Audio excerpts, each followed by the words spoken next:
আমার রান্নাঘরের আজকের রেসিপি আলুর দম, নিরামিষ আলুর দম। এর জন্য নিয়ে নিয়েছি আলুটা ছোট ছোট আলু এখন বাজারে প্রচুর উঠছে। সেই আলু নিয়ে এসে আলুটাকে ভালো করে ধুয়ে নিচ্ছি।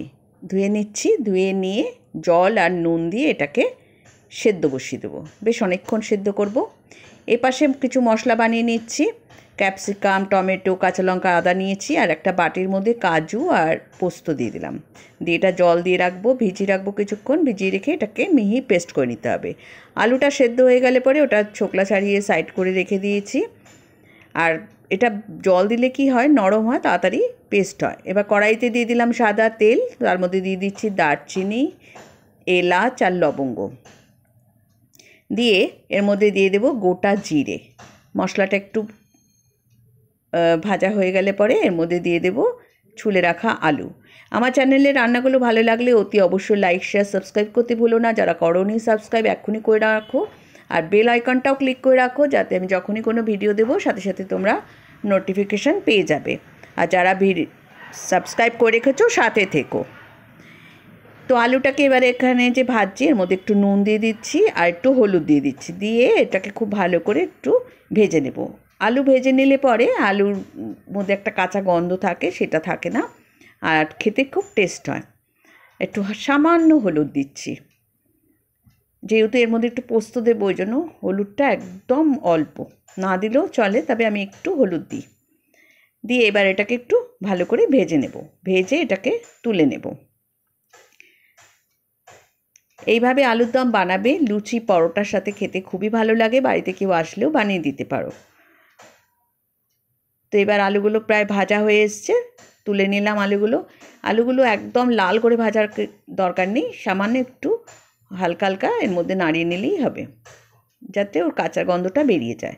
এবার একটু দিয়ে দিলাম তেল, আর একটু সাদা তেল দিয়ে দিলাম। দিয়ে এর মধ্যে যে টমেটো দুটো নিয়েছিলাম সেটা পেস্ট করে নিয়েছি, সেই টমেটোর পেস্টটা দিয়ে দিলাম। টমেটোর পেস্টটাকে একটু ভালো করে নাড়াচাড়া করে নিচ্ছি, এরও কাঁচা গন্ধ থাকে সেটা যেন বেরিয়ে যায়। এবার এর মধ্যে দিয়ে দিচ্ছি আদাটাকে আমি থেতো করে দিয়েছি। খুব ভালো করে থেতো করে নিতে হবে। নিয়ে এবার টমেটোর সাথে মিশিয়ে এটাকেও ভালো করে কষাতে হবে। মশলা যত ভালো কষাবে রান্নার টেস্ট কিন্তু তত ভালো হবে। এবার এর মধ্যে দিয়ে দিচ্ছি অল্প নুন, যাতে টমেটোটা তাড়াতাড়ি রান্না হয়ে যায়। এবার এর মধ্যে দিয়ে দিলাম ধনে গুঁড়ো দিলাম, আর দিয়ে দিচ্ছি ধনে গুঁড়োটাকে ভালো করে এর মধ্যে মিশিয়ে একটু কষাতে হবে। দেখো সাইড দিয়ে একটু তেল বেরিয়ে আসছে, মানে এটা কষানো হয়ে এসছে। এবার এর মধ্যে দিয়ে দিচ্ছি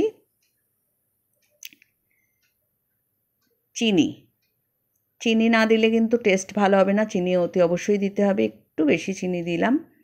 আর দিয়ে দিলাম দুটো কাঁচা লঙ্কা। ঝালটা তোমরা যদি বেশি খাও তাহলে সেইভাবে ঝালটা বাড়িয়ে দেবে। দিয়ে এবার একটু নাড়াচাড়া করে নিচ্ছি।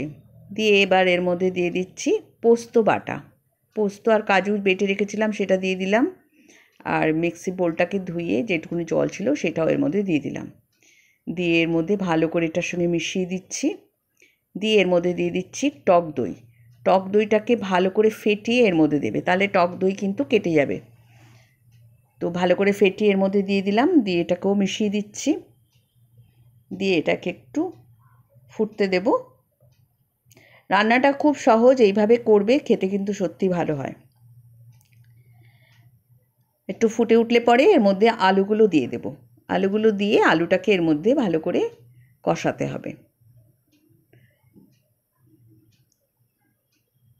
আলুটা ভালো করে কষানো হচ্ছে, এর মধ্যে দিয়ে দিলাম মটরশুঁটি।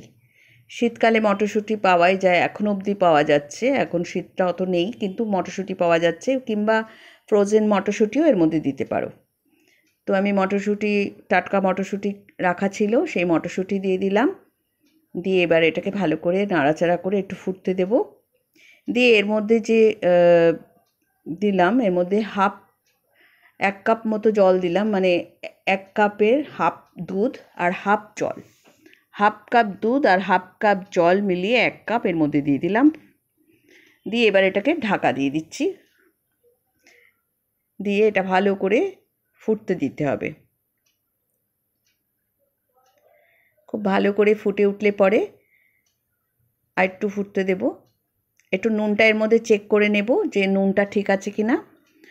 নুনটা একটু চেক করে যদি মনে হয় নুন দিতে হবে তাহলে একটু দিয়ে দেবে। আমার একটু দিতে হয়েছে, দিয়ে দিলাম। আর উপর দিয়ে দিলাম কসুরি মেথি। কসুরি মেথিটাও ছড়িয়ে দিলাম এর মধ্যে, এর ফ্লেভারটা খুব ভালো লাগে।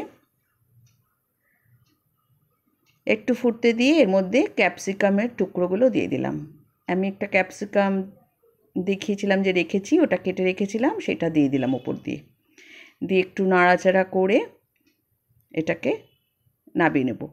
তৈরি হয়ে গেল নিরামিষ আলুর দম। এইভাবে আলুর দম তৈরি করে খেয়ে দেখবে, সত্যি খুব ভালো লাগে। তোমাদের কেমন লাগলো অতি অবশ্যই জানাবে।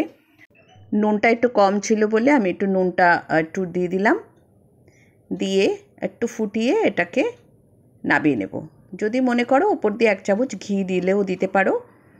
দিয়ে এবার এটা সাজিয়ে পরিবেশন করব। তৈরি হয়ে গেল নিরামিষ আলুর দম। তৈরি করো, কেমন লাগে অতি অবশ্যই জানাবে।